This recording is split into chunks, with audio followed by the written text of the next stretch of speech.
The desert sun beat down on the abandoned well as a woman's desperate cry pierced the silence. "Help me, please." But in that God-forsaken New Mexico town, nobody moved. Nobody cared. She was Apache. She was accused. She was meant to die down there in the darkness. Only one man heard her that day, a scarred drifter with ghosts of his own. What happened next would shake that town to its core. Stay with me until the end and comment your city below so I can see how far this story travels across the world. The heat that July afternoon in 1946 was the kind that made men mean and dogs hide under porches. New Mexico stretched out in all directions like a punishing promise, endless, unforgiving, and indifferent to human suffering. The settlement of Tierra Seca sat in the middle of it all, a collection of sun-bleached buildings that looked like they'd been dropped there by accident and forgotten by design. Jonas Hale rode into town on a horse that had seen better days, though the same could be said about Jonas himself. He was 43 years old, but looked 50 with lines carved deep into his face like the arroyos that split the desert floor. A scar ran from his left temple down to his jaw, a gift from a Navajo knife during the war that nobody wanted to talk about anymore. His right leg had a permanent hitch in it, courtesy of a bullet that doctors had given up trying to remove 3 years back. He wore a hat pulled low, a duster that had once been brown but was now the color of dust itself, and the expression that told the world to keep its distance. Jonas Hale was a man who'd learned that caring about things only got you hurt, and he'd been hurt enough for several lifetimes.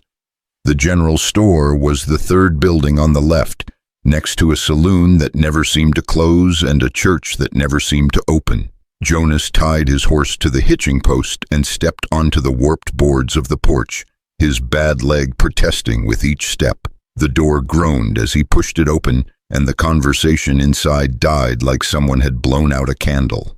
3 men stood near the counter locals by the look of them, weathered faces, suspicious eyes, hands that instinctively moved closer to their belts when a stranger entered.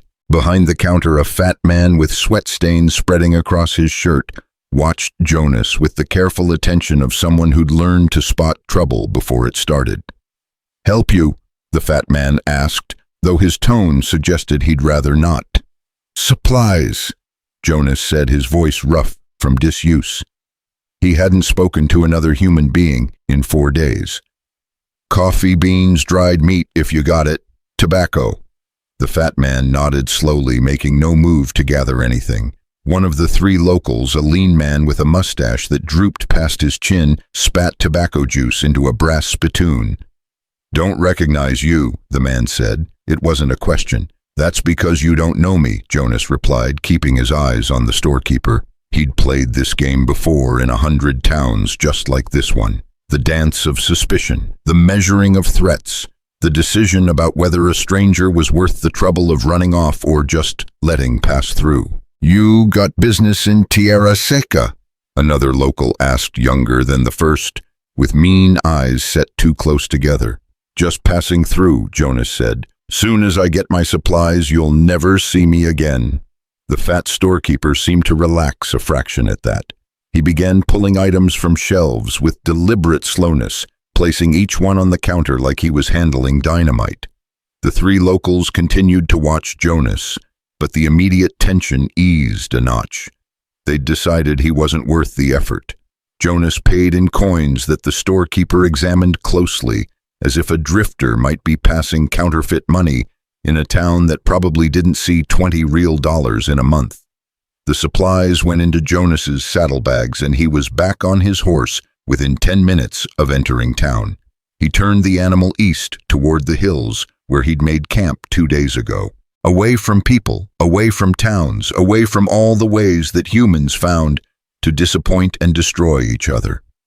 His horse had taken maybe 6 steps when he heard it, a sound so faint he almost missed it beneath the creak of saddle leather and the distant bark of a dog, a voice thin and desperate carrying across the heat shimmer of afternoon air. "Help!" Jonas pulled his horse to a stop, The animal snorted, eager to be away from this place. Jonas sat still, listening, wondering if he'd imagined it. 4 seconds passed. 5, 6, please, help me.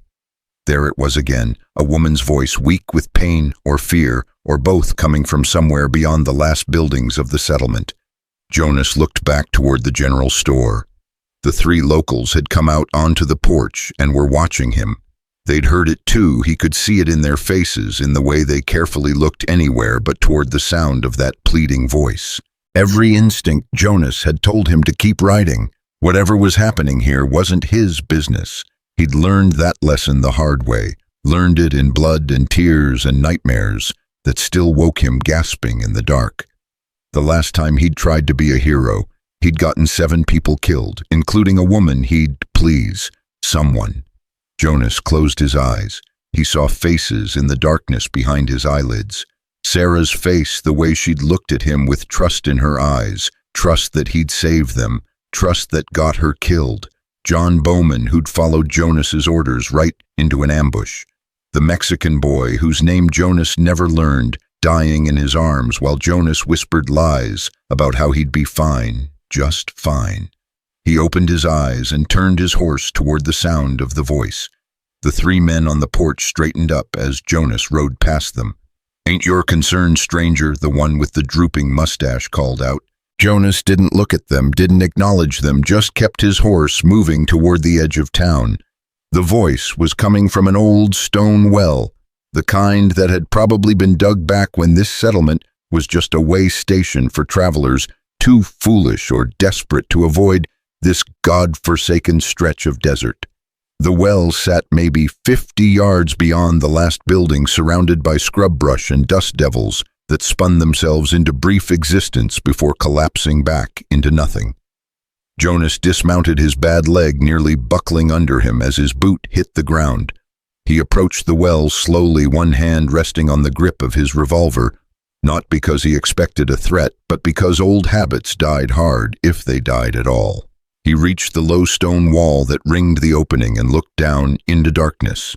At first he couldn't see anything, just a circle of blackness that seemed to swallow the sunlight. Then his eyes adjusted, and he saw her, a woman maybe 25 feet down, crumpled against the curved stone wall, like a discarded doll.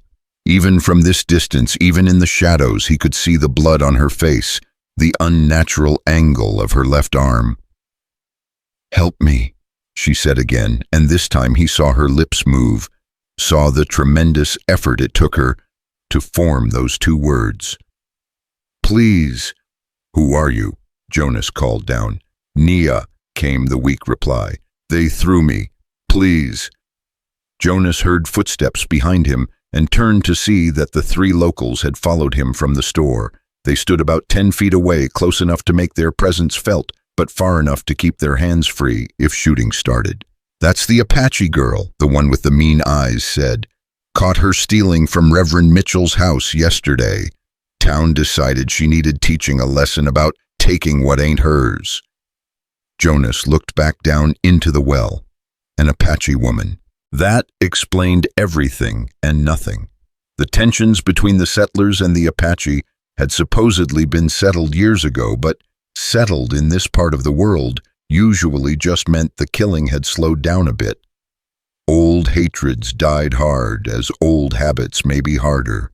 "So you threw her down a well?" Jonas asked, his voice flat. "She'll climb out eventually," the 3rd man said. Speaking for the first time, he was older than the others, with gray in his beard and a look in his eyes that said he'd convinced himself he was a reasonable man. "If she's strong enough, if not, well, that's God's judgment, ain't it?" Jonas turned to face them fully. "You boys hearing yourselves talk." The one with the drooping mustache spat again, this time onto the ground near Jonas's boots. "What we do with thieves and Indians ain't your concern, stranger. You said yourself you was just passing through, so pass through." Down in the well, Nia made a sound that might have been a sob, or might have been her trying to breathe through broken ribs. Jonas couldn't tell which. He looked at the 3 men, really looked at them, and saw what he'd seen 1,000 times before: ordinary people doing monstrous things because it was easier than being decent. They'd go home tonight, eat supper with their families, maybe say grace before the meal, and sleep just fine. Tomorrow they'd pass this well and never give a thought to what they'd left down there to die. Jonas Hale had tried to be like them once. He'd tried to walk past suffering to let the world sort out its own cruelties, while he kept his head down and his conscience quiet. It had worked for almost 3 years. 3 years of drifting from place to place, never stopping long enough to know anyone's name, never getting close enough to anyone to watch them die. But he was so goddamn tired of it. "I need rope," he said. The mean-eyed one laughed, a short bark of sound with no humor in it. "You deaf or just stupid, we told you." Jonas pulled his revolver in a smooth motion that his bad leg and scarred face suggested he shouldn't still be capable of. The gun was aimed at nothing in particular, just held loose and ready at his side, but the 3 men froze like rabbits. "I said I need rope," Jonas repeated, his voice carrying the kind of quiet certainty that came from having killed men before and being willing to do it again. "There's some coiled up next to the feed store. One of you is going to walk over there, get it, and bring it back here.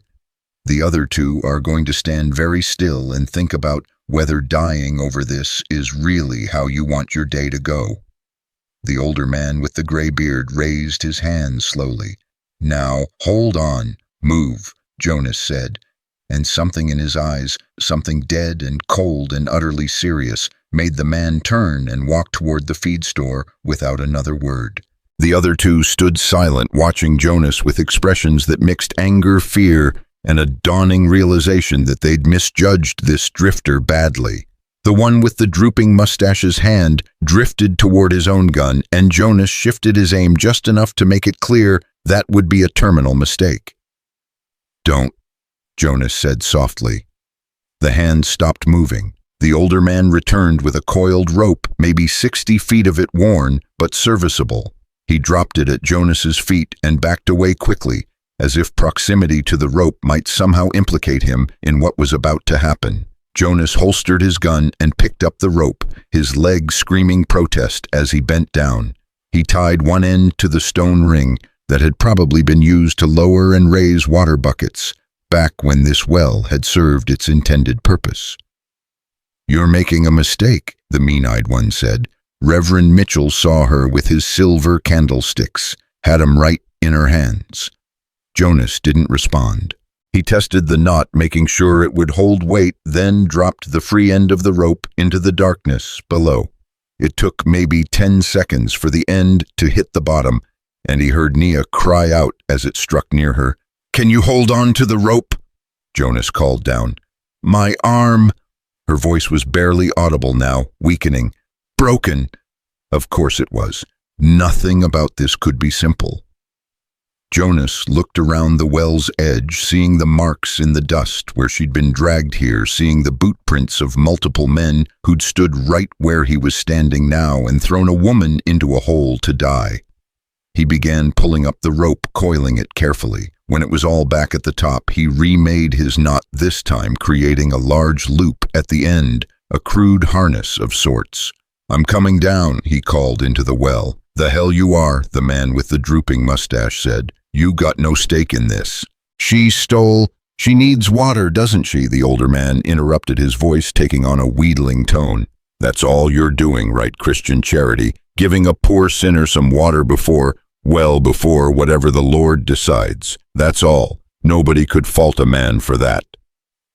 Jonas looked at him, saw the desperation in the man's eyes, the need to reframe this situation into something he could live with, some narrative where throwing a woman into a well was justice, but giving her water was mercy, and somehow both could coexist in his mind without tearing it apart. "Yeah," Jonas said finally. "Water, that's all." He sat on the edge of the well's stone rim, his legs dangling into the darkness, and began lowering himself down. The rope bit into his hands as he descended, and his bad leg protested every movement, but he'd climbed worse, with worse injuries. The walls of the well were close enough that he could brace his feet against them, taking some of the weight off his arms. The temperature dropped as he descended the sun's heat, giving way to the cool dampness of deep earth. Water still pooled at the very bottom. He could see the black shimmer of it now, though it was only a few inches deep, far too shallow to offer hope to someone trapped down here. Taya watched him descend with eyes that held more wariness than gratitude. She'd pulled herself into a sitting position against the curved wall, her left arm cradled against her chest, at an angle that made Jonas's stomach turn. Blood had dried on her face from a cut above her eye, and her doe-skin dress was torn and filthy. "Who are you?" she asked when he was close enough to hear her properly. "Jonas Hale," he said, still descending. "I'm going to get you out of here." "Why?" The question was sharp, cutting through pain and suspicion. "Your people did this. Why would you help?" Jonas reached the bottom, his boots splashing in the shallow water. He turned to face her, and in the dim light that filtered down from above, they studied each other, two broken people at the bottom of a well, each waiting to see if the other could be trusted. "Because I've heard voices before and didn't answer," Jonas said quietly. "Couldn't live with that again." Taya's eyes searched his face, looking for the lie, the angle, the ulterior motive. Whatever she saw there must have satisfied some test, because she nodded fractionally. "My arm," she said. "I cannot climb." "I know." Jonas began fashioning the rope loop into something that might work as a harness. "You're going to have to trust me, and I'm going to have to trust you not to panic when we start moving." "I do not panic." Despite everything, Jonas almost smiled. "Good, because this is going to hurt." He helped her into the rope harness, working as gently as he could, but knowing every movement was agony for her. She bit her lip hard enough to draw blood, but made no sound beyond sharp intakes of breath. When the harness was secure around her chest and under her good arm, Jonas called up to the surface. "I'm going to climb. When I give the word, you three are going to pull on this rope, slow and steady. You drop her and I promise you'll regret it." Silence from above. Then the older man's voice, uncertain, "We'll pull her up. But then what? You expect us to just—" "I expect you to pull when I tell you to." Jonas cut him off. "That's all I expect. Rest is between you and whatever you pray to at night." He positioned himself beneath Taya, bracing his good leg against the well wall, and began to climb. His hands found purchase on the rough stone, his boots wedged into cracks and crevices, and his bad leg screamed its protest, but held. When he was about 6 feet above her, he called up, "Now pull." The rope went taut. Taya rose slowly, painfully, the harness cutting into her as the men above hauled on the rope. Jonas climbed alongside her, one hand on the rope to steady it, the other searching for holds on the wall. It was the longest 60 feet of his life. Twice Taya's eyes rolled back and he thought she'd passed out, which would have been a mercy.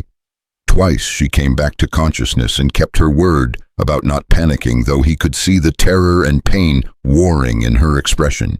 His leg threatened to give out completely, and his hands were bleeding by the time he saw sunlight again.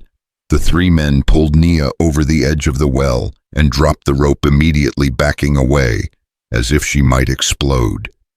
Jonas hauled himself up the last few feet through sheer stubbornness and collapsed on the dusty ground beside her chest, heaving, leg on fire. For a long moment nobody moved. The 3 locals stood frozen, staring at the Apache woman lying on the ground near the well, at the drifter who defied them to pull her out at a situation that had suddenly become far more complicated than their simple act of frontier justice. The mean-eyed one found his voice first. "You've made your point, stranger. You pulled her out. Now leave her and ride on. We'll take it from here." Jonas pushed himself to his feet, the movement taking everything he had left. He walked to Taya, bent down, and so carefully lifted her into his arms. She weighed almost nothing, or maybe his adrenaline made her seem that way. Her good arm came around his neck, instinctively seeking stability. "What are you doing?" the man with the drooping mustache asked, but there was less challenge in his voice now, more confusion. Jonas carried Taya toward his horse, each step a negotiation between his will and his body's limitations. "I'm leaving town," he said. "Like I told you I would, just not alone."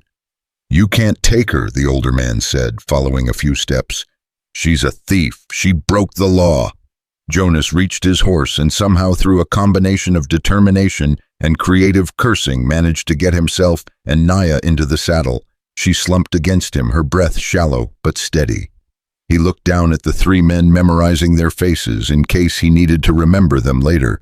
"If she stole something," Jonas said, "then someone lost something. Seems to me she lost a whole lot more today. I'd call that account settled." He turned his horse and rode out of Tierra Seca without looking back. Behind him he heard the three men arguing in low voices, heard someone say, "They should get the sheriff," heard someone else say, "What sheriff?" The nearest law was 2 days' ride away. He heard their voices fade as he rode east into the hills, carrying a broken Apache woman toward a camp that suddenly felt like it might need to be something more than just a place to sleep. The sun was starting its descent toward the horizon when Jonas finally reached his campsite tucked into a fold of land where a seasonal creek had carved out a small depression. There was some scrub brush for cover, a few larger rocks that offered shade during the worst of the heat, and a fire ring he'd built 2 days ago when he'd thought he'd stay here for a week before moving on. He dismounted with great difficulty, holding Nia steady until he could lower her to the ground. She'd lost consciousness during the ride, which was probably for the best. He unsaddled his horse, hobbled it where it could reach the trickle of water still running in the creek, then turned his attention to his unexpected guest. In better light, her injuries looked worse. The broken arm was definitely broken. He could see the unnatural angle even through the dirt and dried blood. She had bruises blooming on her face ribs that were probably cracked based on the shallow way she was breathing, and cuts and scrapes that would need cleaning unless she wanted infection to finish what the well hadn't. Jonas built up his fire-set water to heat and began pulling together supplies from his packs. He'd been an Army scout during the war, which meant he'd learned field medicine the hard way through trial error and watching men die from wounds that might have been survivable with better knowledge. He wasn't a doctor, barely qualified as a medic, but he was all she had. When the water was hot, he began cleaning the cut above her eye. The touch of the wet cloth brought her swimming back to consciousness, and her good hand grabbed his wrist with surprising strength.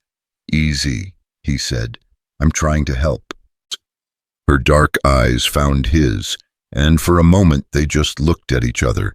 Then she released his wrist and lay back down, watching him work with the intensity of a hawk watching a rabbit. "The arm needs setting," Jonas said after he'd cleaned what wounds he could reach. "I can do it, but it's going to hurt worse than anything you felt today. Or we can wait, hope we find a doctor somewhere, though. That arm'll heal crooked and probably won't work right ever again." "Do it," Nia said, her voice stronger now. "I have felt worse." Jonas doubted that, but didn't argue. He'd learned to respect toughness when he saw it, and this woman had it in abundance. He found 2 pieces of relatively straight wood from his kindling pile and began constructing a splint while he explained what he was going to do. "I'll pull the arm straight, set the bone as best I can, then bind it with these. You'll need to keep it still for weeks, maybe months. Move it wrong and it could break again, or heal wrong anyway." "Understand," she nodded. "I'm going to give you something to bite on. Won't help much, but maybe a little." He folded a piece of leather and placed it between her teeth. She bit down her jaw, set her eyes fixed on his face. Jonas positioned himself beside her, getting his grip right, remembering the few times he'd done this before and the screaming that had followed. "On 3, he said. 1, he pulled on 2, knowing that waiting for 3 just gave people time to tense up. The bone ground back into place with a sensation he felt through his hands, and Nia's scream tore through the leather gag and echoed off the hills. Her good hand clutched at the ground, ripping up handfuls of dust and dried grass, her body going rigid with pain. Jonas worked quickly, binding the arm to the splint with strips of cloth torn from an old shirt. When it was done, Nia was shaking, tears streaming down her face, but she hadn't passed out. She spat out the leather and lay gasping, staring up at the darkening sky. "Worst part's done," Jonas said, though they both knew that was probably a lie. He moved to the fire and prepared a simple meal of beans and a little dried meat softened in water until it was something close to edible. When it was ready, he helped Nia sit up and fed her small amounts, watching to make sure she could keep it down. She ate mechanically without pleasure, just fuel for a body that needed to heal. When she'd eaten all she could manage, he helped her lie back down and covered her with his coat. The desert night was coming, and with it, the cold that always surprised people who thought deserts were just heat and dust. He built up the fire and sat beside it, his revolver in his lap, watching the darkness and listening to Nia's breathing slowly steady into something like sleep. The stars came out in their thousands, that vast display that made the desert night both beautiful and lonely. Jonas had seen these stars from 100 campsites, had used them for navigation when the terrain was too treacherous for daytime travel, had lain beneath them, and wondered why he kept waking up when so many better people hadn't. "Why?" Nia's voice came from the darkness beyond the firelight, soft but clear. He'd thought she was asleep. "Why what? Why save me? You do not know me. My people and yours have killed each other. You could have ridden away." Jonas was quiet for a long moment, watching the fire dance. "Yeah," he said finally, "I could have. But you didn't." "No." "Why?"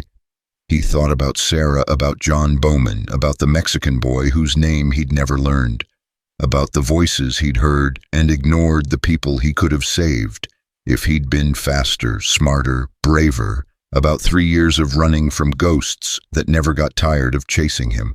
"Because I've walked past too many people who needed help," Jonas said, his voice rough.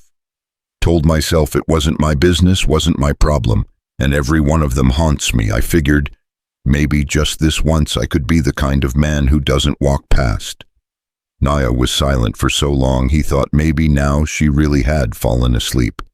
Then, "Those men will come for you, for us. They will not accept this. I know. You should leave me here. Take your horse and ride away. I will take my chances. With a broken arm, no water 20 miles from anywhere." Jonas shook his head. "That's not taking your chances. That's dying slow instead of fast. Better I die than you die for nothing." "Who says it would be for nothing?" "I am nobody," Nia said, and there was no self-pity in her voice, just statement of fact. "Apache girl with no family left, no home, nothing to offer anyone. The white towns hate me. My own people scattered to reservations I will not go to. I am nothing." Jonas looked across the fire at her, seeing the way the light caught the sharp planes of her face, the defiance that pain and fear hadn't managed to break. "You're not nothing," he said. "You're somebody who's had a real bad day, and tomorrow you'll be somebody who's had a bad day but is still alive. Day after that, maybe the same. Eventually, maybe you'll be somebody who had some bad days but got through them." "Is that what you tell yourself?" The question hit harder than she probably intended. "Yeah," Jonas admitted. "That's what I tell myself. Most days I even believe it." Nia shifted slightly, trying to find a position that didn't make everything hurt. "Jonas Hale," she said, testing his name on her tongue. "Thank you for answering when I cried out. Even if we both die for it, thank you." "We're not going to die," Jonas said with more confidence than he felt. "Tomorrow we'll figure out where to go, what to do. Tonight we rest, heal what we can, and make it through to morning. That's all we need to worry about." But as he said it, his hand tightened on his revolver, and his eyes kept scanning the darkness beyond the firelight.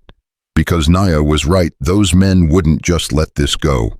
In a place like Tierra Seca, in a time when Apache blood was still considered cheap and justice was whatever the men with guns said, it was what he'd done was worse than breaking the law. He'd broken the unspoken rules that said some people mattered and some people didn't. That said, you could throw an Indian woman down a well and sleep fine afterward. That said, a white drifter should know which side he was supposed to be on. Jonas Hale had broken those rules, and the desert had a way of making people pay for that kind of transgression. He fed another piece of wood to the fire and watched the sparks climb toward the stars, each one burning bright for a moment before disappearing into the darkness. He wondered how long his own light would last, and whether saving one life could somehow balance out all the ones he'd failed to save before. Probably not. But for tonight, in a camp in the hills with a woman he'd pulled from a well sleeping fitfully nearby, it would have to be enough. Tomorrow's troubles could wait for tomorrow. Tonight they'd made it this far, and sometimes making it this far was a kind of victory all its own. Dawn came cold and gray, the kind of morning that made the desert feel more like a betrayal than a promise. Jonas had dozed, sitting up his back against a rock, his hand never leaving his gun. He'd learned to sleep that way during the war, half aware, half dreaming, ready to wake fully at the first sound that didn't belong. Nia was already awake when he opened his eyes. She sat propped against his saddle, her splinted arm cradled carefully, watching him with an expression he couldn't quite read. There was pain in her face lines of exhaustion around her eyes, but something else too, a wariness that went deeper than just fear of him. "You talk in your sleep," she said. Jonas felt something cold settle in his chest. "What did I say? Names. Sarah, John, you told them to run." She paused, studying him. They did not run. No. Jonas stood, his bad leg protesting, and moved to check on his horse. The animal was where he'd left it, grazing on the sparse grass near the creek. He walked to it slowly, buying time, wondering how much to tell her. They didn't run. They died. It wasn't a question, so Jonas didn't answer it. He checked the hobbles, ran his hand along the horse's flank, felt the animal's steady warmth under his palm. Living things were simpler than people. They didn't ask questions you didn't want to answer. They didn't look at you like you owed them explanations for why you were still breathing when others weren't. When he came back to the fire, Nia was trying to stand on her own. She made it halfway up before her legs buckled, and Jonas caught her before she could fall. The contact was brief, professional, but he felt her flinch anyway. Instinct born from yesterday's violence, from a lifetime of learning that men's hands usually meant pain. "Easy," he said, lowering her back down. "You lost blood, probably got a concussion from the fall. Your body needs time." "How much time?" Her voice was sharp with frustration. "How long before I can walk, before I can defend myself?" "Days, maybe. Your arm, weeks, months before it's strong again, if ever." Nia's jaw tightened, and Jonas saw her fighting back something, tears maybe, or rage, or just the overwhelming weight of helplessness. He recognized the look. He'd worn it himself 3 years ago in a field hospital when they'd told him his leg would never be the same, that the limp was permanent, that he'd never be the scout he'd been. "I'll make something to eat," he said, giving her space to compose herself. He worked quietly, preparing cornmeal mush in his battered pot, adding a little sugar from his dwindling supplies. It wasn't much, but it was hot, and it would give her strength. While it cooked, he refilled his canteens from the creek, then came back and changed the bandages on her visible wounds. The cut above her eye was already starting to scab over. Her ribs would heal on their own if she was careful. The arm was the real problem. They ate in silence, Jonas feeding her small spoonfuls when her good hand shook too much to manage it herself. The sun climbed higher, burning off the morning chill, and with the warmth came a decision Jonas had been avoiding since yesterday. "We need to move," he said. "Can't stay here. Those men will come looking, yeah. Maybe not today, maybe not tomorrow, but eventually. This is too close to town, too easy to find." He looked around the camp, calculating. "There's a place I know, maybe 3 days' ride north. Box Canyon, hard to find unless you know where to look. Water, year-round shelter from the wind. We can hole up there until you're stronger. And then you decide what you want to do. Go wherever you want to go, but that's future talk. Right now we just need to survive today." Nia looked at him for a long moment, and Jonas saw her weighing something in her mind. Finally, she asked the question he'd been expecting. Why are you doing this? Really, not the words you said last night about ghosts, the truth. Jonas was quiet, watching the fire die down to embers. When he spoke, his voice was rough with something that might have been honesty, or might have been the closest he could get to it. 3 years ago, I was scouting for the army down near the border. There was a settlement, maybe 30 people, mostly Mexican farmers, trying to make something grow in dirt that didn't want to cooperate. We got word that raiders were coming, deserters from both armies, men who'd decided they liked killing more than they liked taking orders. My captain said we didn't have enough men to defend the settlement, said we should pull back, let them fend for themselves. He paused, seeing it all again, the faces of those farmers, the way they'd looked at him, with hope when he'd ridden in wearing his uniform. Sarah's face, most of all. I convinced 7 people to come with us, told them we'd get them somewhere safe. A woman named Sarah, her brother John, a Mexican kid whose name I never learned, 4 others. We left at night, trying to circle around the raiders. He stopped, swallowed hard. We didn't circle far enough. They caught us at dawn in open ground. My job was to get those people to safety, and I failed. Every single one of them died. Sarah died holding my hand, asking me why I'd lied to her. Naya didn't say anything for a moment.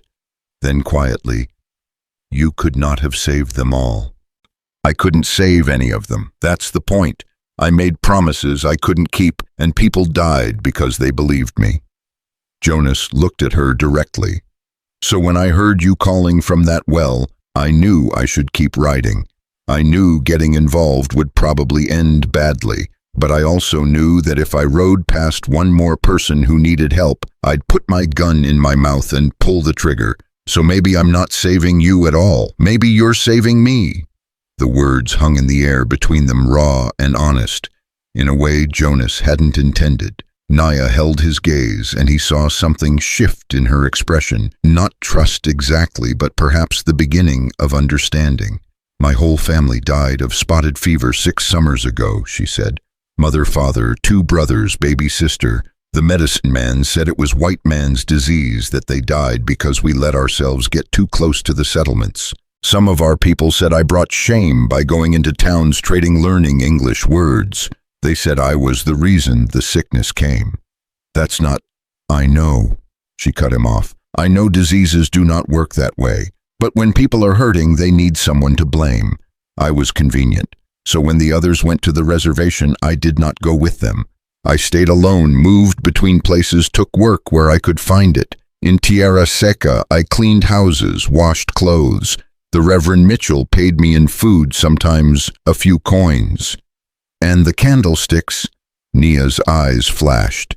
"I did not take them. His wife put them in my basket when I was leaving, said I had earned them. The Reverend saw me with them when I was walking home. He did not ask. He just called for men." She looked down at her broken arm. "The rest you know." Jonas felt anger rising in his chest, the hot, familiar burn of it.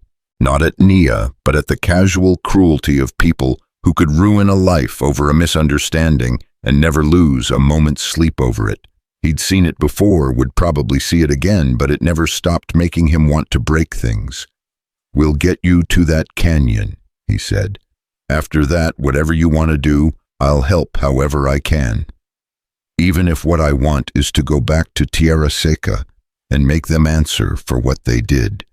Jonas looked at her, this Apache woman with her broken arm and her bruised face and her eyes that held fire despite everything.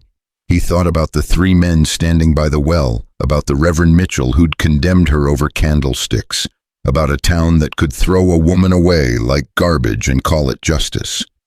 "Yeah," he said finally, "even that, but not today. Today we get you strong enough to choose."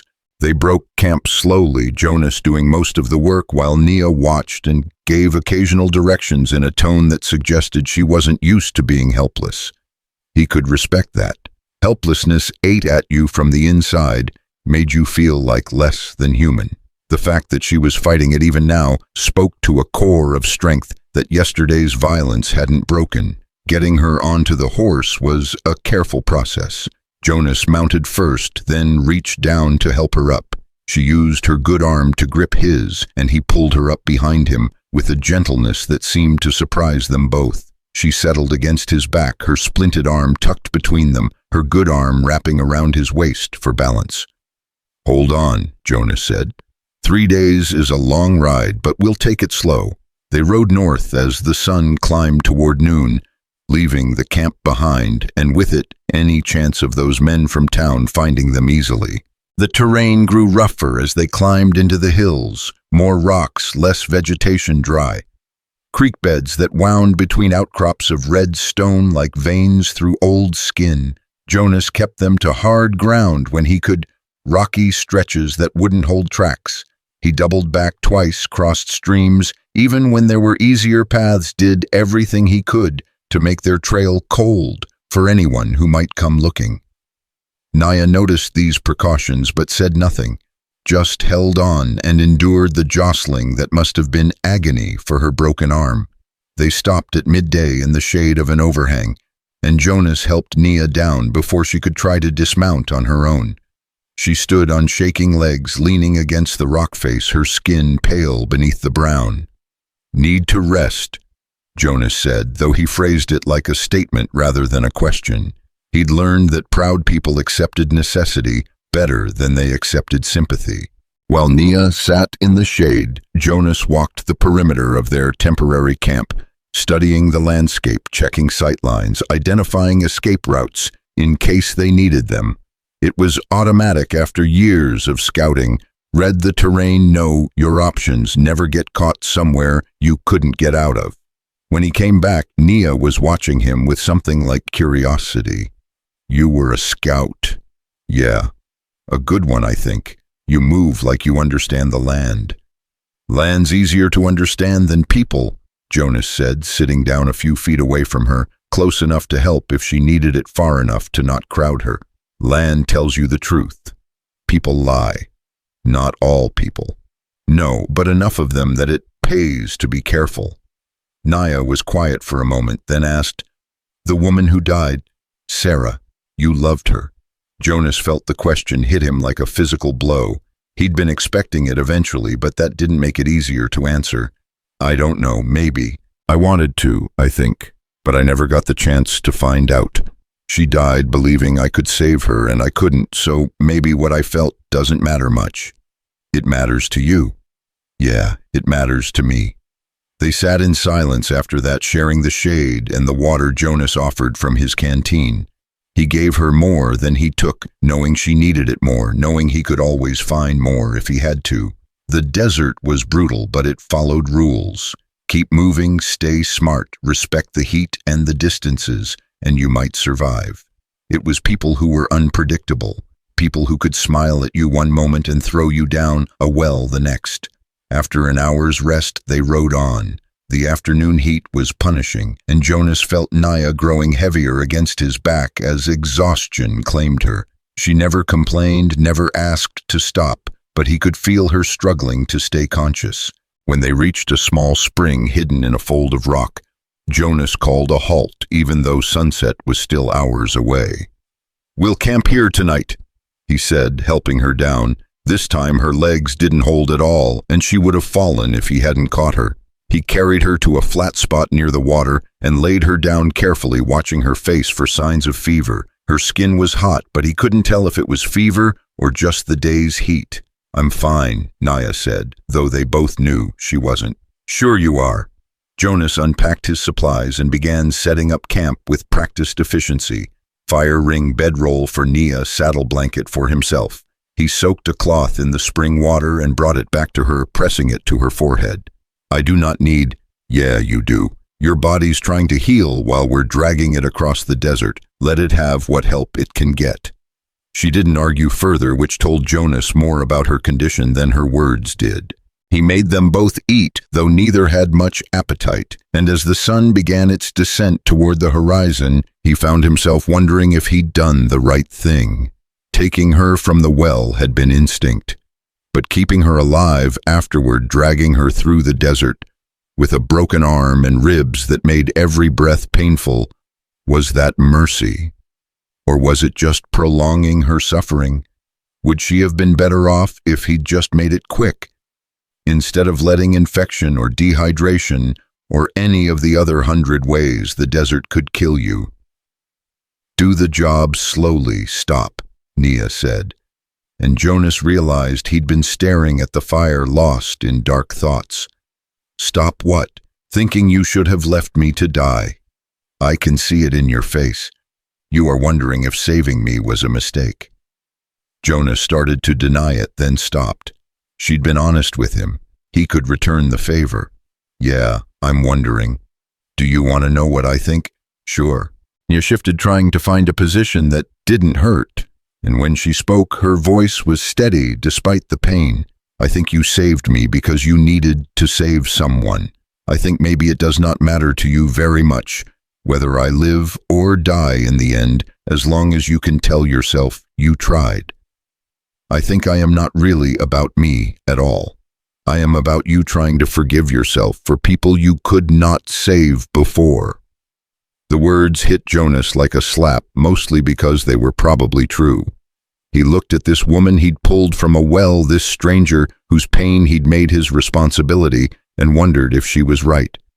Was he really trying to save her, or was he just using her to salve his own conscience? Maybe, he admitted. Maybe that's part of it.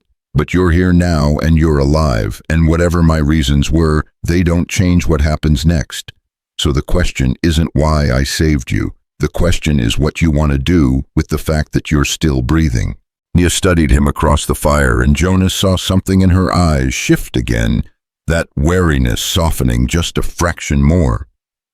What I want, she said slowly, is to not die in the desert, because some white men decided my life was worth less than silver candlesticks.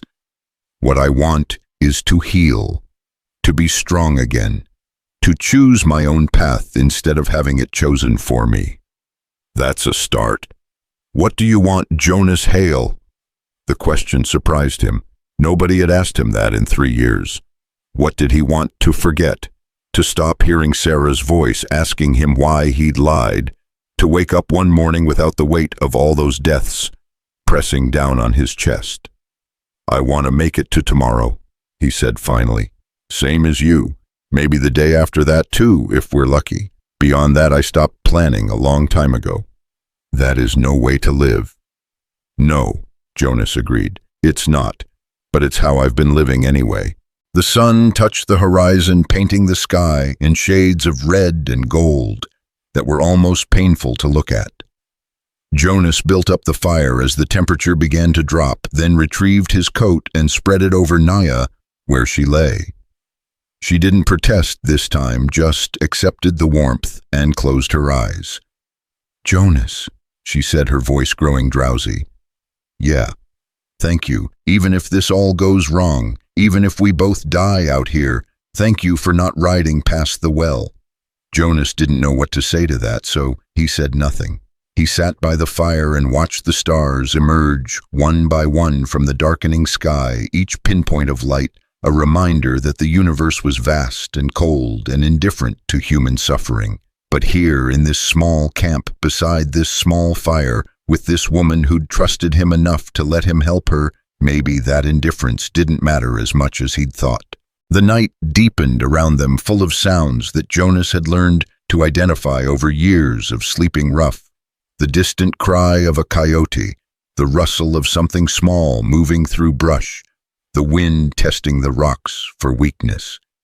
Normal sounds, safe sounds. No hoofbeats, no voices carrying through the darkness, no signs that the men from Tierra Seca had found their trail. Not yet, anyway. Jonas checked his revolver, counting bullets by feel, then set it beside him where he could reach it in a hurry. Sleep would come eventually, that half-awareness that passed for rest when you couldn't afford to be truly unconscious. But for now, he sat vigil, watching over a woman he barely knew in a desert that wanted them both dead, because sometimes the only choice you had was between doing something and doing nothing. And Jonas Hale had spent 3 years doing nothing. It was past time for that to change. In the darkness across the fire, Naya's breathing deepened into something like real sleep, her body finally surrendering to exhaustion. Jonas added another piece of wood to the flames and settled his back against a rock, his hand resting on his gun, his eyes scanning the shadows beyond the firelight. Tomorrow they'd ride again. Tomorrow they'd put more distance between themselves and anyone who might come looking. Tomorrow Naya would hurt and he would hurt, and they'd both wonder if they'd made the right choices. But tonight they were alive. They were together. They were no longer alone in their separate struggles against a world that seemed determined to grind them both down to nothing. And somehow, improbably, that felt like enough. The second day of riding brought them into country that looked like God had started to make something beautiful, and then changed his mind halfway through. Red rock formations jutted up from the desert floor like broken teeth, and the few trees that survived here were twisted things that seemed to be reaching for water that would never come. Jonas kept them moving at a pace that wouldn't kill the horse or Naya, stopping every few hours to let her rest and force water down her throat even when she insisted she was fine. She wasn't fine. He could feel her growing weaker against his back, her good arm loosening its grip around his waist, her head sometimes lolling forward until it rested between his shoulder blades. The broken arm was swelling despite the splint, and he knew infection was a real possibility. They needed to reach the canyon soon, needed to get her somewhere she could rest properly instead of being jostled through the desert on horseback. Around midday, Jonas spotted dust rising in the distance behind them. He didn't say anything, just adjusted their course slightly, angling them toward rockier ground where tracks would be harder to follow. Naya felt the change in direction and lifted her head. "Someone follows us," she said. It wasn't a question. Maybe could just be wind kicking up dust. "You do not believe that?" "No," Jonas admitted. "I don't." They rode in silence for another hour, Jonas watching their back trail whenever the terrain allowed it.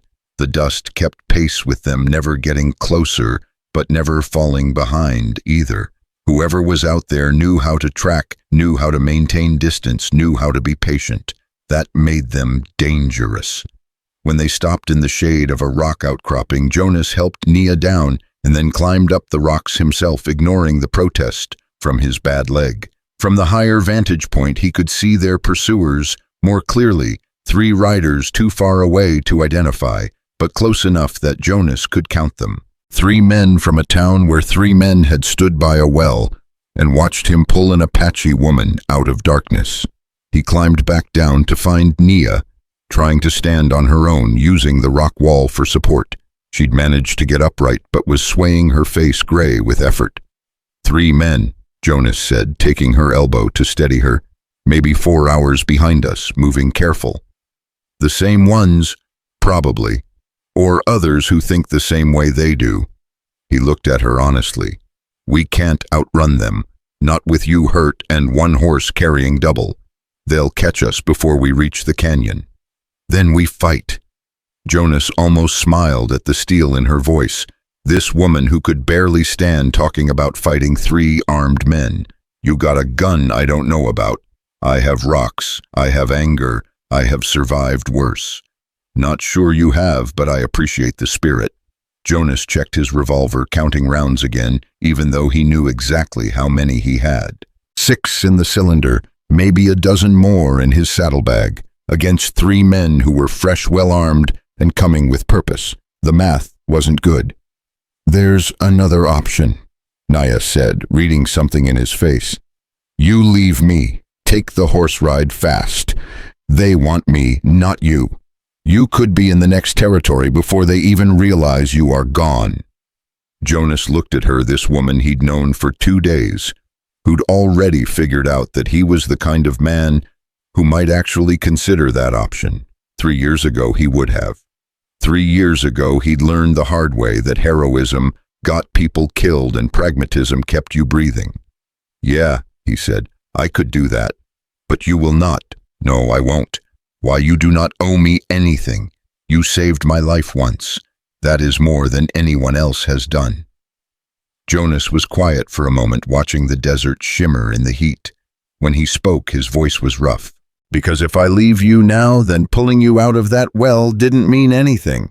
It was just me delaying the inevitable, making myself feel better for a day or two before reality caught up. I'm tired of everything I do being meaningless.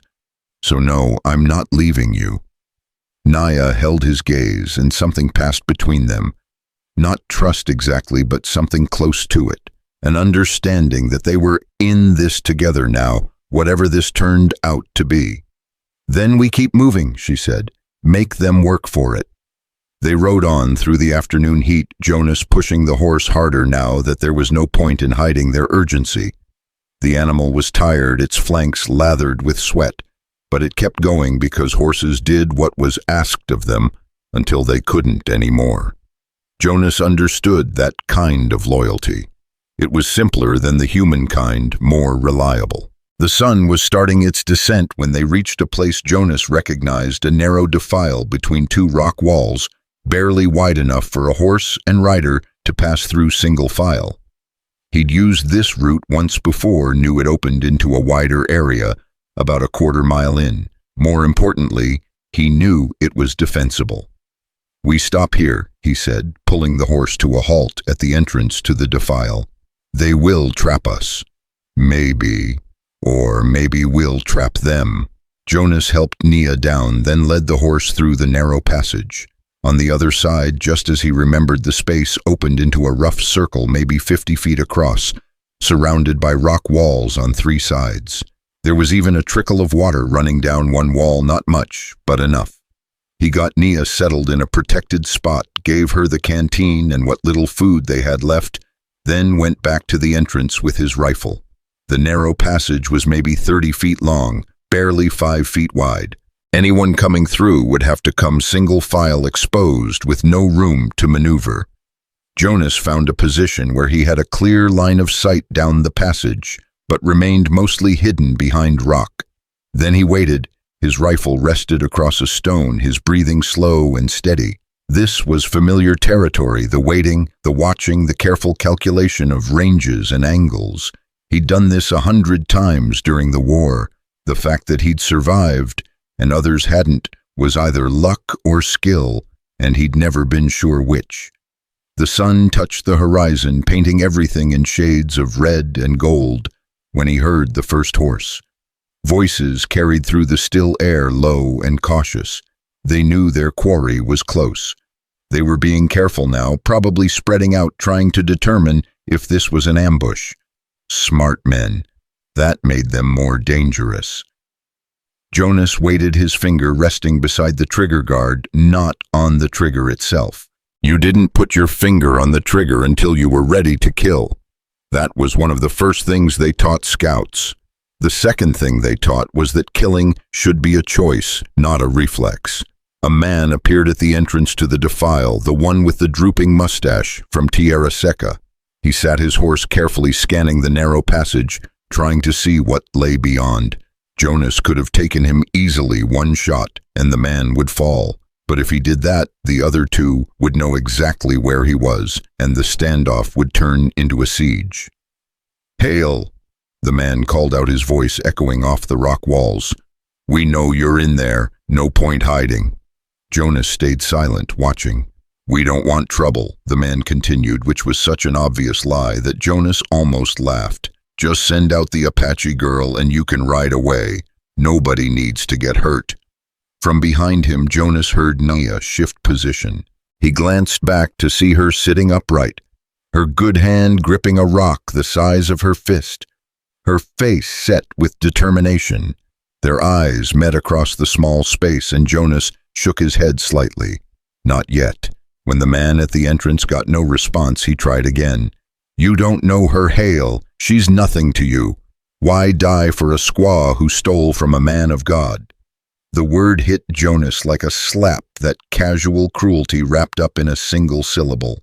He'd heard it before, used by men who needed to make other people less than human so they could sleep at night after the things they did. He'd maybe even used it himself once back before he understood what it cost to reduce a person to a slur. "She didn't steal anything," Jonas called back, his voice carrying through the passage.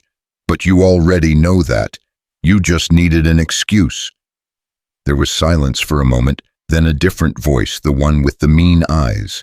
"So you're taking her side over your own people. That what this is? My people are the ones who don't throw women down wells," Jonas replied. "Seems like that should be a low bar, but you boys managed to crawl under it anyway." He heard them talking among themselves too low for him to make out the words. They were deciding what to do, weighing their options. 3 against 1 were good odds normally, but the terrain changed that calculation. They'd have to come through that passage, and whoever went first was likely to die. The question was whether they wanted Nia badly enough to pay that price. The third man appeared beside the first, the older one with the gray beard who'd tried to justify throwing Nia down the well as God's judgment. He looked tired, Jonas thought, like maybe he'd had 2 days to think about what they'd done and wasn't sitting quite as easy with it as he'd pretended. "Listen," the older man said, his tone almost reasonable. "This has gone far enough. You made your point back in town. You're a good man, did a good thing saving her. But now it's time to let the law handle this proper-like." "The law being you 3, Jonas asked. "That how justice works in Tierra Seca? We got authority from the town council. You got permission from a bunch of men who wanted an excuse to kill an Indian woman. That's not law. That's a lynch mob with paperwork." The older man's face hardened. "You're making this harder than it needs to be, Hale. We'll give you one last chance. Send her out right away and we'll forget this ever happened. And if I don't, then we come in there and take her. And you. And we bring you both back to Tierra Seca to face proper justice." He paused. "Or maybe just her. Maybe you have an accident along the way. Real tragic stranger dying in the desert. But these things happen." Jonas felt Nia tense behind him. He kept his rifle steady, his eyes on the 2 men at the entrance. Where was the third one that worried him more than the 2 he could see? "Tell you what," Jonas said, buying time to think. "How about you boys ride back to town, tell everyone the Apache girl died in the well like you planned. Say you checked and she was gone, probably climbed out and died in the desert somewhere. Nobody has to know any different." "Can't do that," the mean-eyed one said. "Too many people saw you take her. Too many questions would get asked. No, this ends with us bringing her back, or bringing back your bodies. Either way works." There it was, the truth finally stripped of pretense. This wasn't about stolen candlesticks or justice or teaching lessons. This was about pride, about not letting an outsider make them look bad, about maintaining the fiction that they were good men doing necessary things. Jonas had known men like this during the war, men who committed atrocities and then convinced themselves those atrocities were righteous. Men who could burn a village in the morning and attend church service in the evening without seeing any contradiction. The worst part was they really believed it. They'd made themselves the heroes of their own stories, and anyone who challenged that narrative became the villain. "I'm going to tell you boys one time," Jonas said, his voice dropping to something cold and flat. "Turn around, ride back to town, forget you ever saw me or her, because if you come through this passage, people are going to die, maybe all of us, maybe just some of us, but I promise you this, I won't be the first one." The 2 men looked at each other. Jonas saw the calculation in their eyes, the weighing of commitment against some self-preservation. The older one looked like he might actually be considering retreat, but the mean-eyed one had that look Jonas had seen before, the look of someone who'd gone too far to back down now, whose pride mattered more than his life. "Last chance, Hale," the mean-eyed one said. "Same to you." The men withdrew from the entrance, disappearing back around the rocks. Jonas exhaled slowly, his heart hammering in his chest. That could have gone either way, might still go either way. He stayed in position, rifle ready, watching the entrance. "Jonas," Nia said softly from behind him. "Not now. Jonas, listen to me." Something in her voice made him glance back.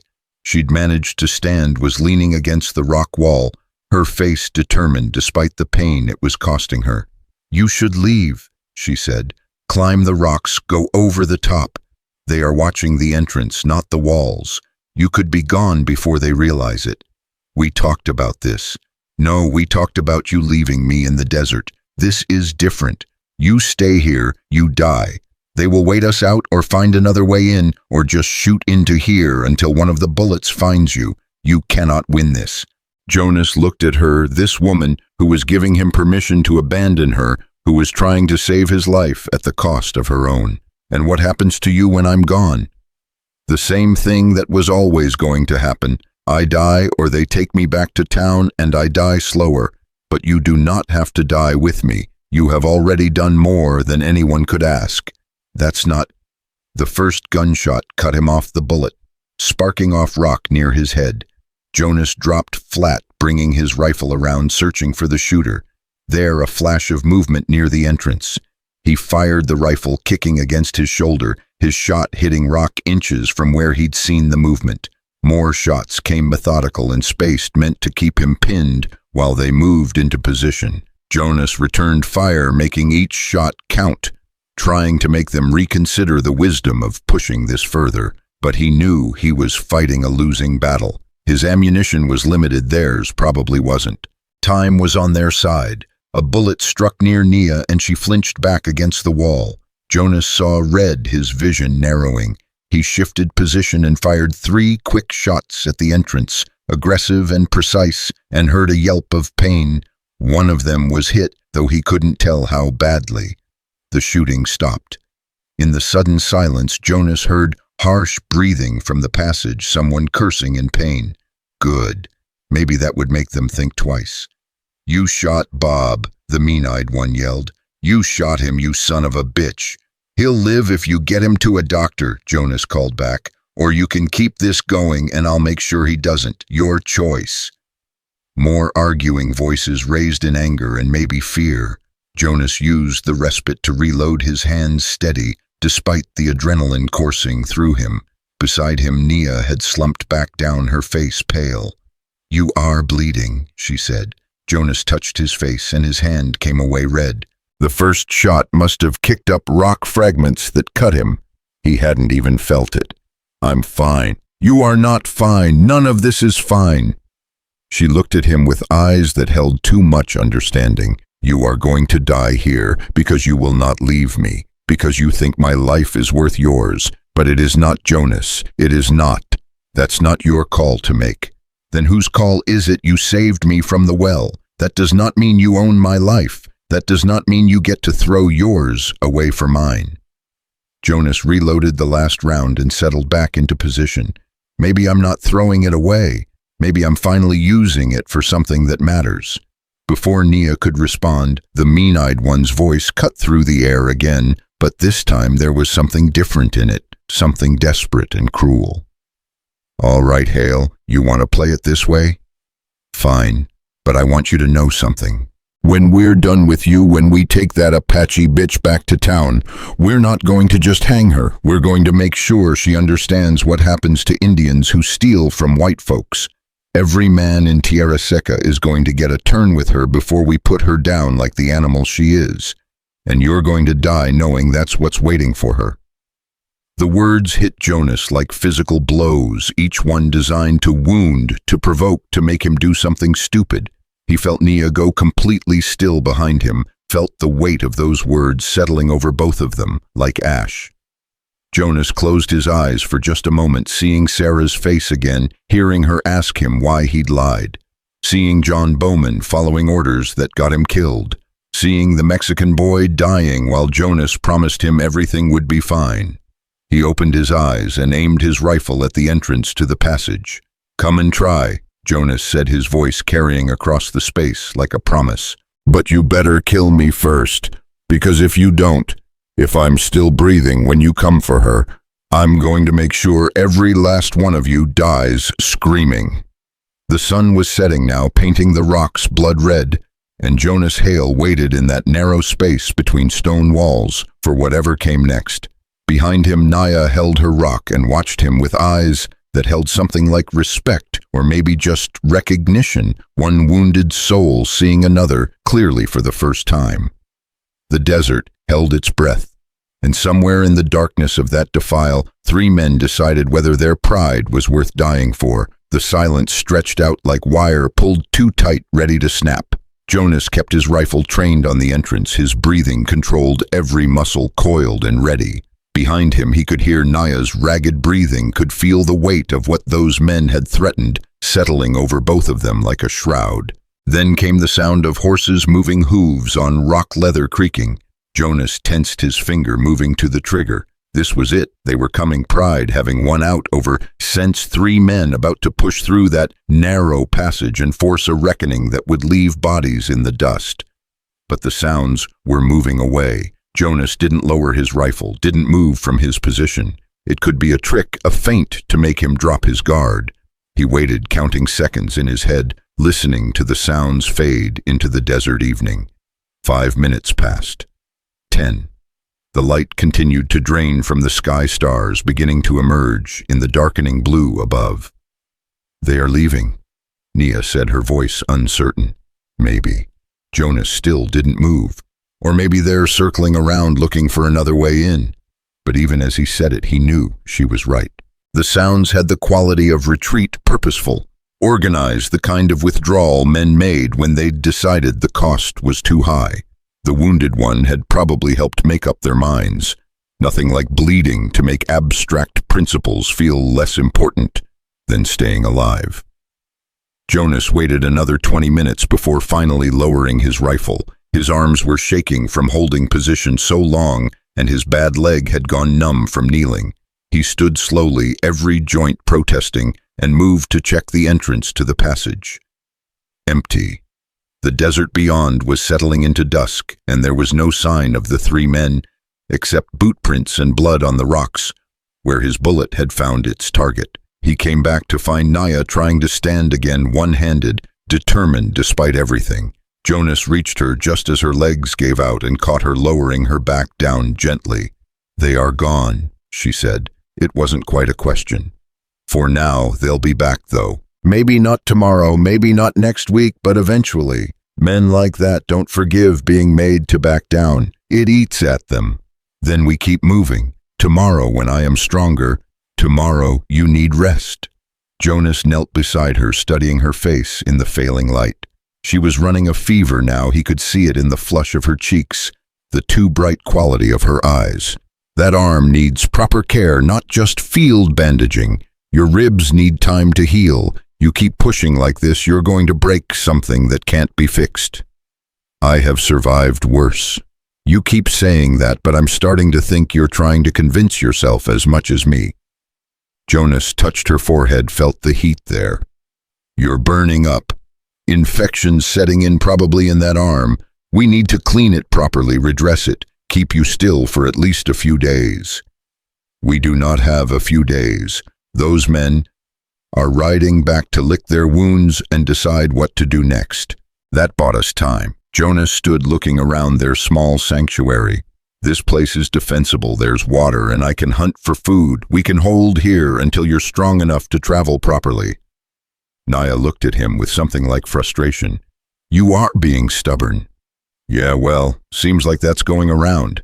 Jonas began building a fire using wood from the sparse vegetation that grew in cracks in the rock. "You rest. I'll get some food in you, change those bandages, and then we're both getting some actual sleep. Tomorrow we figure out what comes next." While the fire caught and grew, Jonas unwrapped the splint on Nia's arm with careful hands. The swelling was worse than he'd feared, the skin hot to the touch, and when he peeled away the bandage underneath, he could see the beginnings of infection, red streaks radiating from where the bone had broken through skin.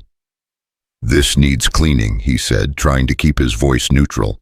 "It's going to hurt." "Everything hurts," Naya replied, but there was a tremor in her voice that belied the brave words. Jonas heated water in his battered pot, then used the cloth to clean the wound as gently as he could. Nia bit down on the leather strap he gave her, her good hand gripping his arm with enough force to leave marks. When it was done, when he'd cleaned away the worst of it and applied what little medicine he had, he rewrapped it carefully and secured the splint again. "You did well," he said, and meant it. He'd seen grown men scream for less. I did not have a choice. There's always a choice. You could have passed out, made it easier on yourself. You didn't. Naya managed something that might have been a smile. Passing out feels too much like dying. I have had enough of that.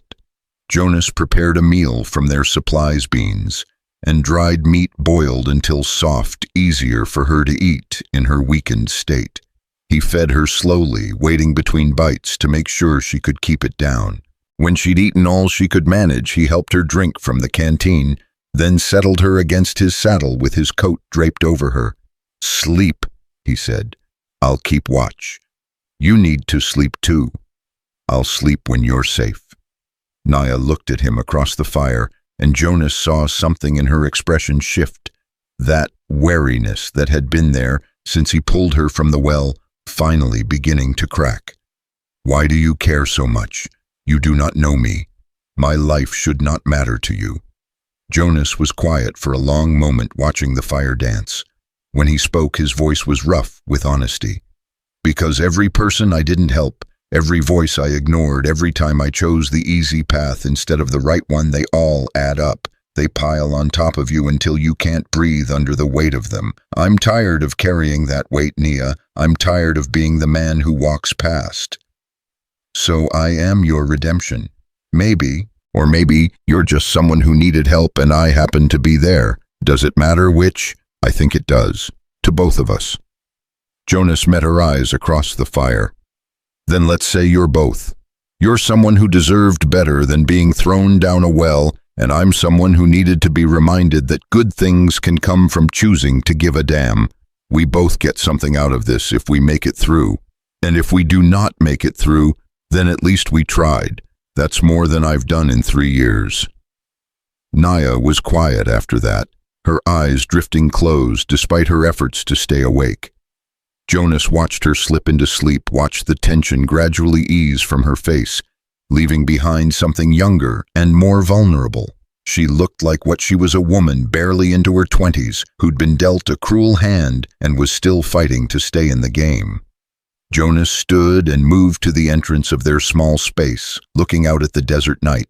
The stars were out in force now, that vast display that made a man feel both insignificant and somehow connected to something larger than himself. He'd spent so many nights under these stars alone with his thoughts and his ghosts, convinced that solitude was safety and connection was just another way to get hurt. But standing there knowing Naya was sleeping behind him, knowing those 3 men might come back, but he'd face them anyway, Jonas felt something he hadn't felt in years. Purpose, maybe, or just the simple clarity that came from knowing what you were fighting for. The night passed slowly. Jonas dozed, sitting up his rifle across his lap, waking at every sound that didn't fit the normal music of the desert. Twice he thought he heard horses, but both times it turned out to be nothing, just his tired mind playing tricks, turning wind into threats. Dawn came gray and cool, the sun still hidden behind the eastern rocks. Jonas built up the fire and checked on Nia, relieved to find her fever had broken sometime in the night. She woke as he was examining her arm, her eyes clearer than they'd been the day before. "How do you feel?" he asked. "Like I was thrown down a well and dragged across the desert." She managed a weak smile. "But better than yesterday. The arm hurts less." "Good. Means the infection's not spreading." Jonas helped her sit up, gave her water and what passed for breakfast. "We'll stay here today. Let you rest properly. Tomorrow we can reassess." And those men, if they were coming back right away, they'd have done it already. They're regrouping, maybe arguing among themselves about whether this is worth it. Bob, the one I shot, he's probably making them think twice about the whole thing. Naya nodded, accepting this, though Jonas could see the doubt in her eyes. She knew as well as he did that men like that didn't just give up.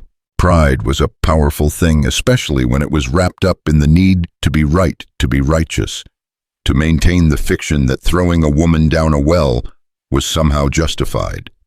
They spent the day in quiet companionship, Jonas tending to small tasks, while Nia rested and regained her strength. He cleaned his rifle, checked his ammunition, scouted the area around their sanctuary to make sure there were no other entrances he'd missed. Naya watched him work, occasionally asking questions about the land, about his life, before he became a drifter. "Where did you learn to be a scout?" she asked at one point. "Army taught me the basics. The land taught me the rest." Jonas was working on his saddle, repairing a crack in the leather.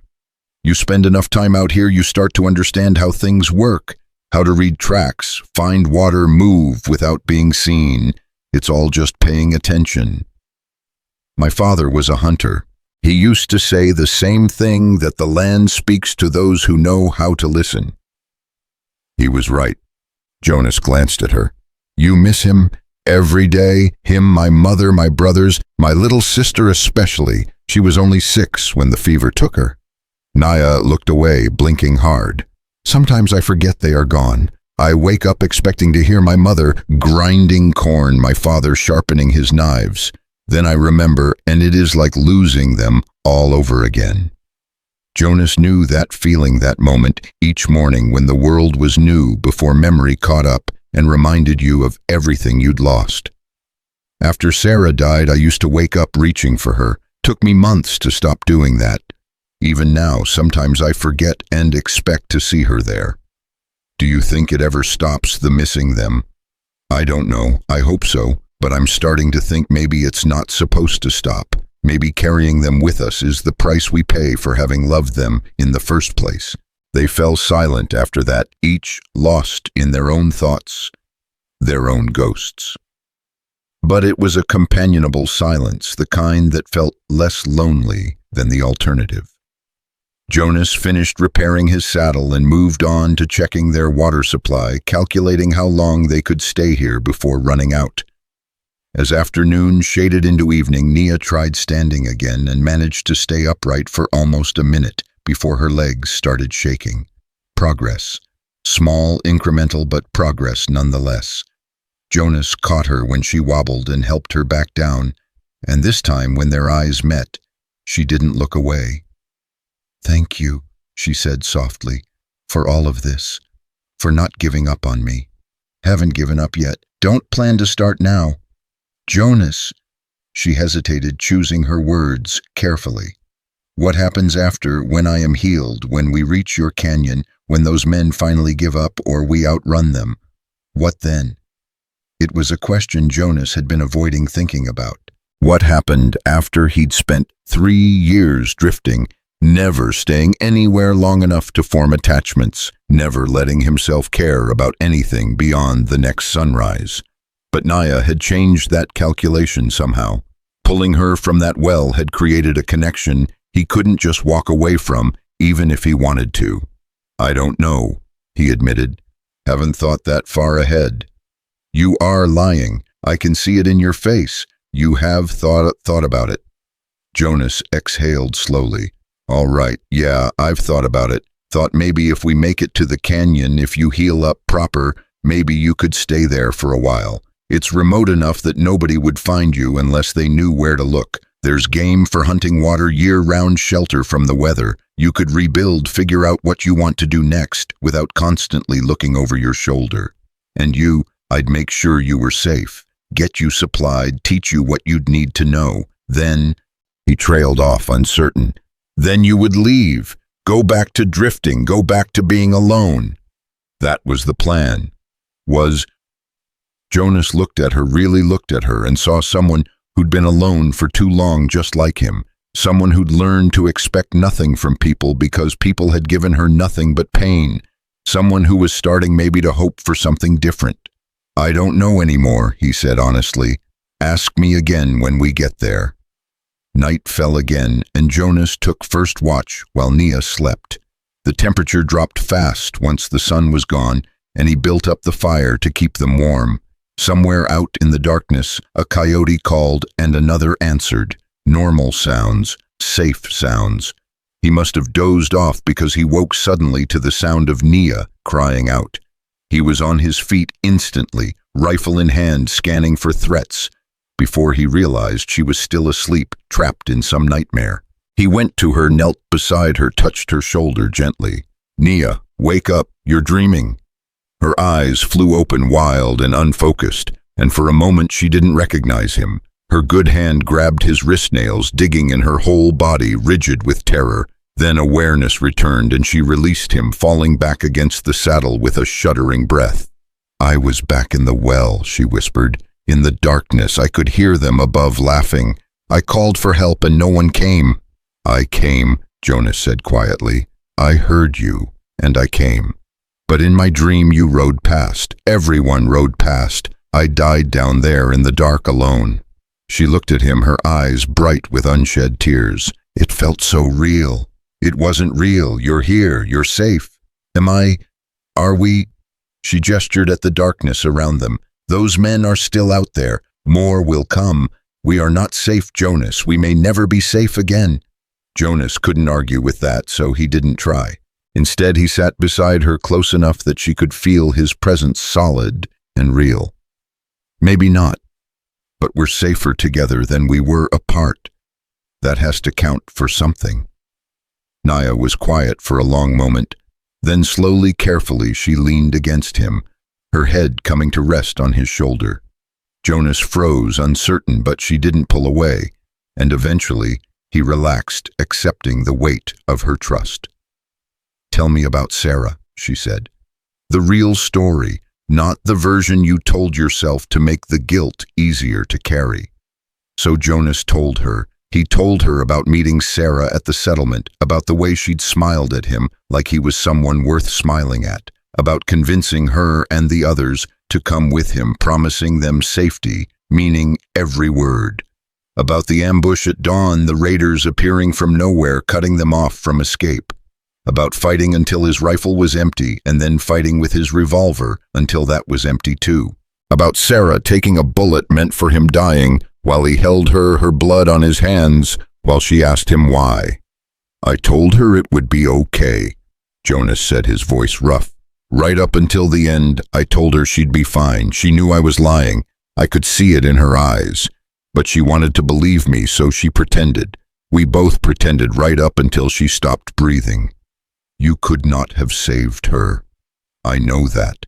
In my head, I know that. But knowing something and believing it are different things. I made her a promise and I broke it.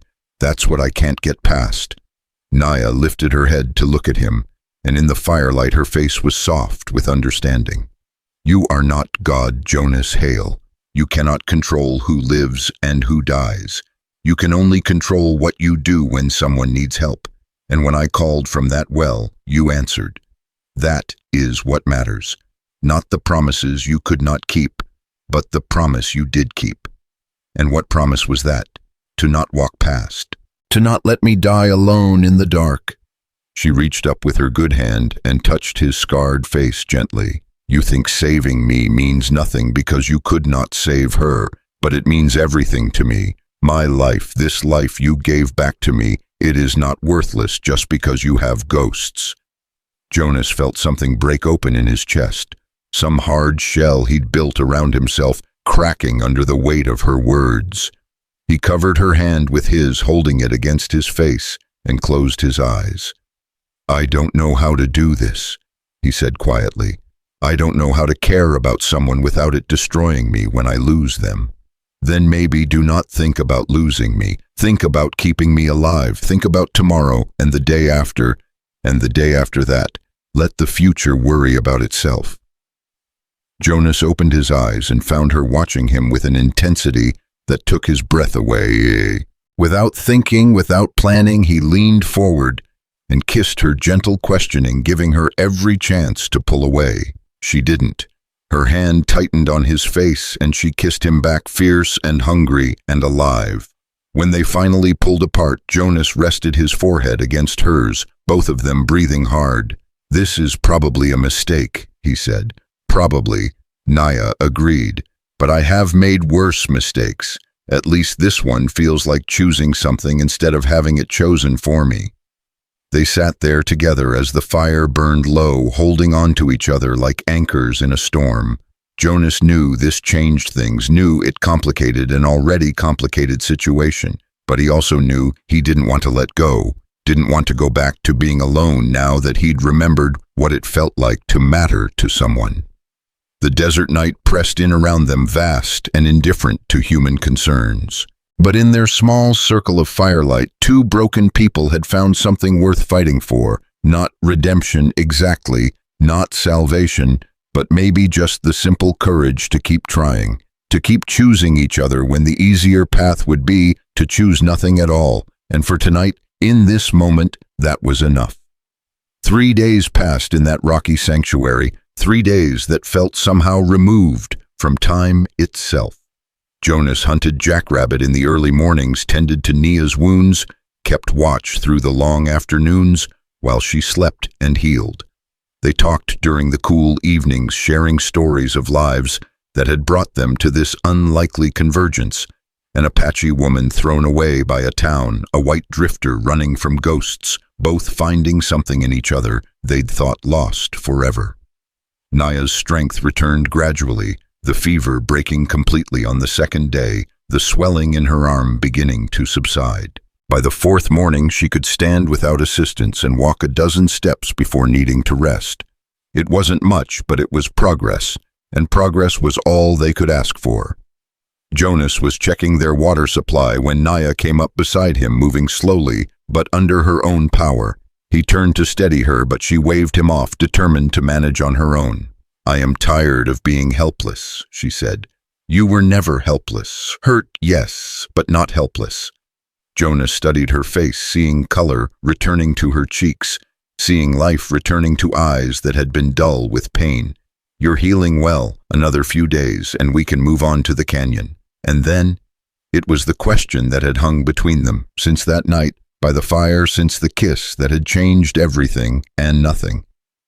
Jonas had avoided answering it, had told himself they'd figure it out when they got there. But standing here now, watching Nia fight for every bit of independence, seeing the determination in her face, he knew she deserved better than evasion. "Then we make it a home," he said. "If you want. Not just a hiding place, but somewhere real, somewhere neither of us has to keep running." Nia looked at him with an expression he couldn't quite read. "Together, if you'll have me. I know I'm not much broken down scout with a bad leg and too many ghosts. But I'm done drifting, Nia. I'm done pretending that being alone is the same as being safe. These last few days with you, I've felt more alive than I have in 3 years. So yeah, together, if that's what you want." She reached up with her good hand and touched his face, tracing the scar that ran from temple to jaw. "I want it. I want you.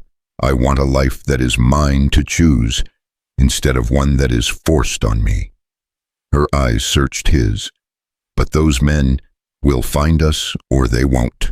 Either way, we face it together. No more running, no more hiding alone. We stand our ground." Before Nia could respond, Jonas heard something that made his blood run cold. The sound of horses approaching, multiple riders moving with purpose. He grabbed his rifle and moved to the entrance of their space, Nia following as fast as she could manage. 3 riders came into view, and Jonas felt his hand tighten on his weapon until he recognized them, or rather recognized that they weren't the 3 from Tierra Seca. These were different men, older, wearing clothes that suggested they were ranch hands or traders rather than townspeople with grievances. The lead rider pulled up at the entrance to the defile, his hands clearly visible and empty. "Hello, the camp. We're not looking for trouble." Jonas kept his rifle ready but didn't aim it. "Then state your business and move on." "Name's Dutch Keller. We're from a settlement about 30 miles north. Heard there was some trouble in Tierra Seca, 3 men chasing after a white man and an Apache woman. That you?" "Depends on who's asking and why." Dutch shifted in his saddle, and Jonas saw he was older than he'd first appeared, maybe 60, with gray hair and weathered features that spoke of decades in the desert. "We're asking because those 3 men came through our town yesterday. Bob Harrison with his arm all shot to hell, him and his friends looking to raise a posse, claiming you murdered a man and kidnapped an Indian woman." Jonas felt Nia tense beside him. He kept his voice level. "That's a lie. The only man I shot was Bob, and that was because he was shooting at me. The woman's here because I pulled her out of a well those 3 threw her into." Dutch nodded slowly, like this confirmed something he'd suspected. That's what we figured. Bob's story didn't hold together too well, kept changing details. And the Reverend Mitchell's wife came through our town 2 days ago, heading east to stay with her sister. Said she was leaving her husband because he'd done something shameful, something about accusing an innocent woman of theft to cover up his own sins. His wife said she'd given the girl, gave you, I'm guessing, he nodded at Naya, those candlesticks as payment for work. Said her husband saw it, knew the truth, but decided he could use it as an excuse to be rid of an Indian he didn't want around. Said she couldn't stay married to a man who'd do that to save face. Dutch paused. So we told Bob and his friends they weren't welcome in our town, that if what they'd done was true, they could go straight to hell for all we cared. Jonas felt something loosen in his chest, some tension he'd been carrying for days beginning to ease. Why are you telling me this?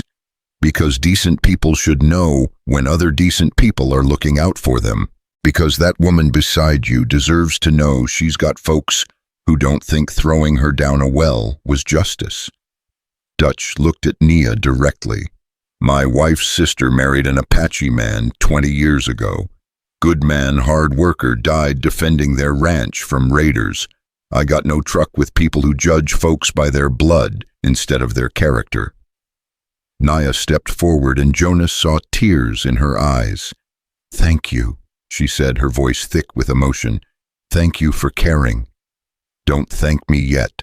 Those 3 went back to Tierra Seca, but they're angry and they're embarrassed. That's a dangerous combination. You 2 might want to think about heading somewhere far from here, at least for a while. We're going north, Jonas said. To a canyon, I know. Figure we'll settle there, make a life. Dutch nodded approvingly. Good land up that way if you know where to look. You need supplies, you come by our settlement. Place called Redemption. I know not the most original name, but it fits. We're not much, but we don't turn away folks who are trying to make an honest go of it. He tipped his hat to Nia. Ma'am, you take care of that arm and don't let anyone tell you you're worth less than you are. The 3 riders turned and headed back the way they'd come, leaving Jonas and Nia standing at the entrance to their sanctuary, both of them processing what had just happened. After a moment, Nia leaned against Jonas and he wrapped his arm around her shoulders, holding her steady. There are good people, she said softly, wonder in her voice. After everything, there are still good people. Yeah, Jonas agreed. There are. Took me a while to remember that, but yeah. They spent one more night in the rocky shelter, but the next morning they packed up and moved out. Nia was strong enough to ride now, sitting in front of Jonas, his arms on either side of her, as he guided the horse north toward the canyon he'd promised her. The land opened up before them, harsh and beautiful, full of dangers, but also full of possibilities. They reached the canyon on the 6th day of their journey together, arriving at sunset when the light turned everything to gold and crimson. Jonas had been here once before, 2 years ago, and it was exactly as he remembered, a box canyon with steep walls on 3 sides, a year-round stream running through it, and enough vegetation to support game and maybe even a small garden if someone wanted to try. It's beautiful, Nia breathed, and Jonas saw his refuge through her eyes, not just a hiding place, but a beginning, a foundation upon which something real could be built. They made camp that night near the stream, and Jonas built a fire that felt different from all the other fires he'd built in his years of drifting. This one felt permanent somehow, the first fire of a home, rather than just another temporary warmth in the wilderness. I want to go back, Nia said, suddenly staring into the flames. Jonas felt his heart sink. To Tierra Seca. Yes, not to stay, not to live there, but to face them, to stand in that town square and let them see that they did not break me, did not kill me, did not win.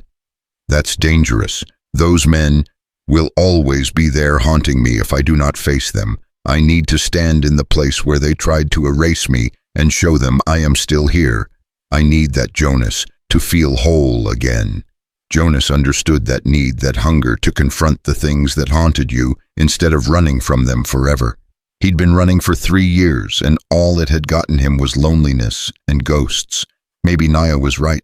Maybe the only way forward was to face backward first. "Then we go together," he said. "Not today, not tomorrow. But when you're fully healed, when that arm is strong again, we go back. We face them. And then we come home." "Home," Nia repeated, testing the word. "I have not had a home since my family died." "Me neither. Guess it's time we changed that." The weeks that followed were the hardest and the best of Jonas's life. They worked together to build a small shelter against the canyon wall using wood from the scattered trees and stones from the stream bed. Jonas taught Nia to shoot his rifle, compensating for her still healing arm, while she taught him the Apache words for things: water, fire, home, love. They hunted together, cooked together, sat by the fire at night, and talked about futures that had once seemed impossible. Slowly, the canyon transformed from a refuge into a home. They dug a fire pit lined with stones, built a rack for smoking meat, cleared a small plot of land near the water that might support vegetables come spring. Jonas felt himself changing too, the constant tension that had lived in his shoulders for 3 years, gradually releasing, replaced by something that felt almost like peace. One night, 2 months after they'd arrived, Jonas was working on expanding their shelter when Nia came up behind him and wrapped her arms around his waist.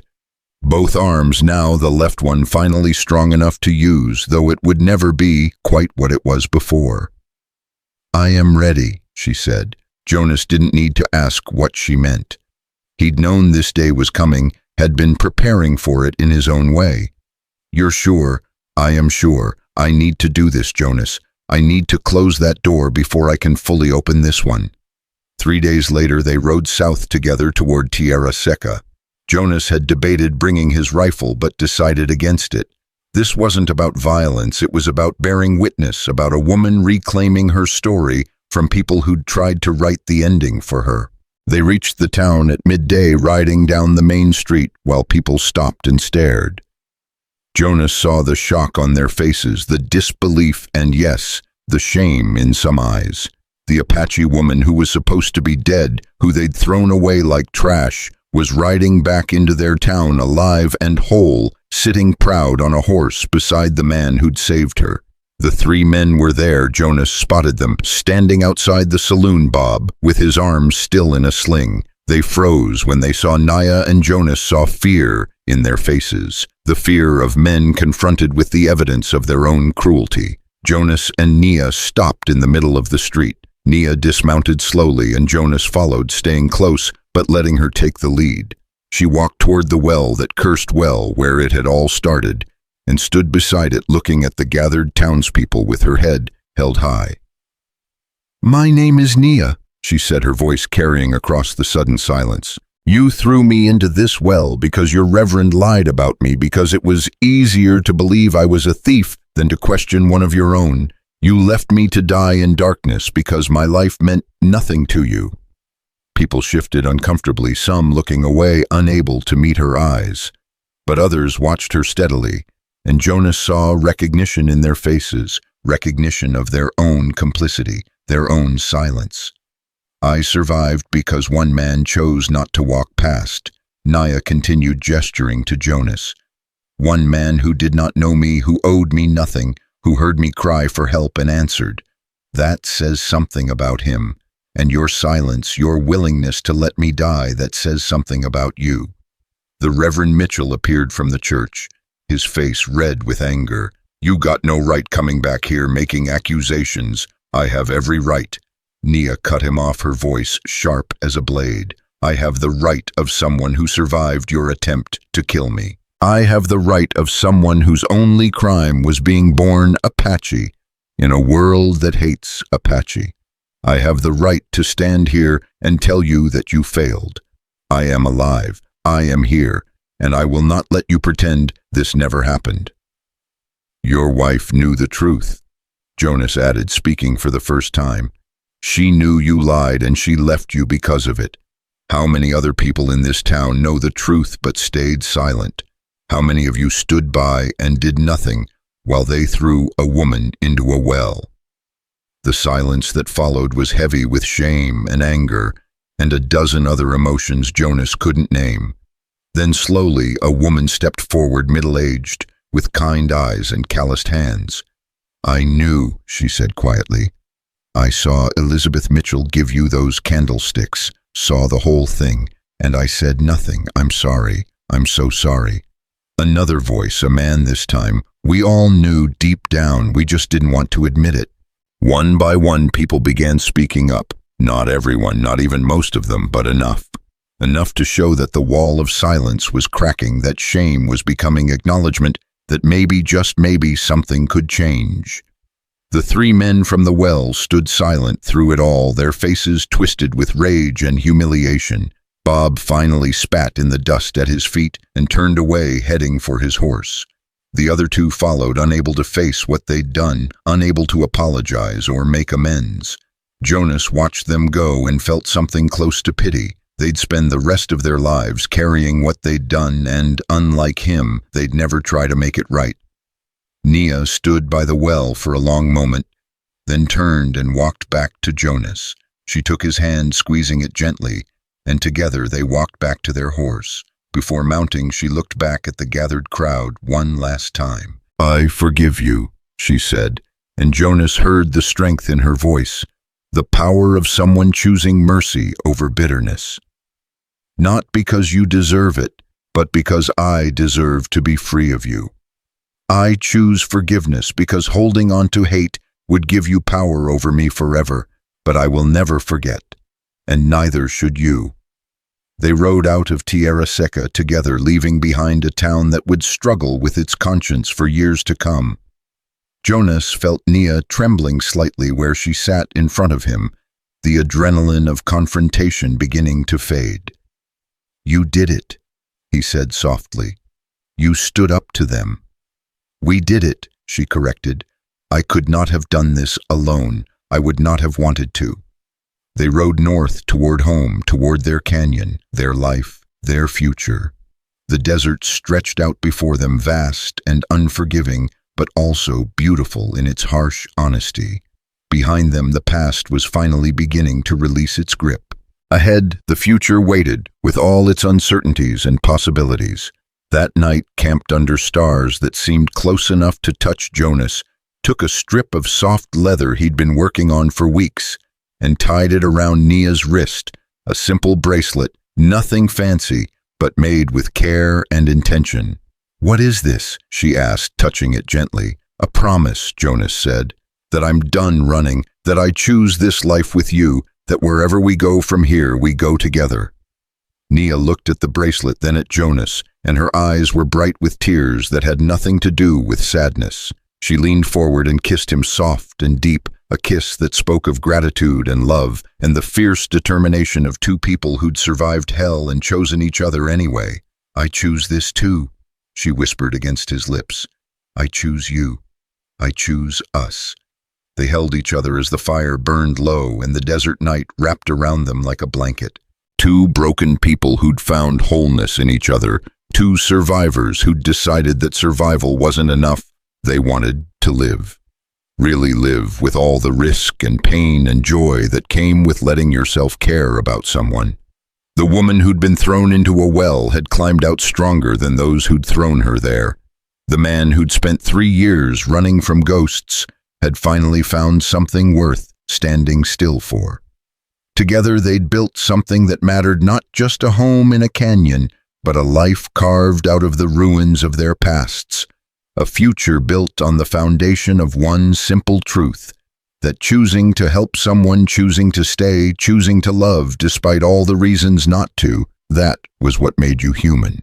And in a world that could be cruel and unforgiving, that choice was everything.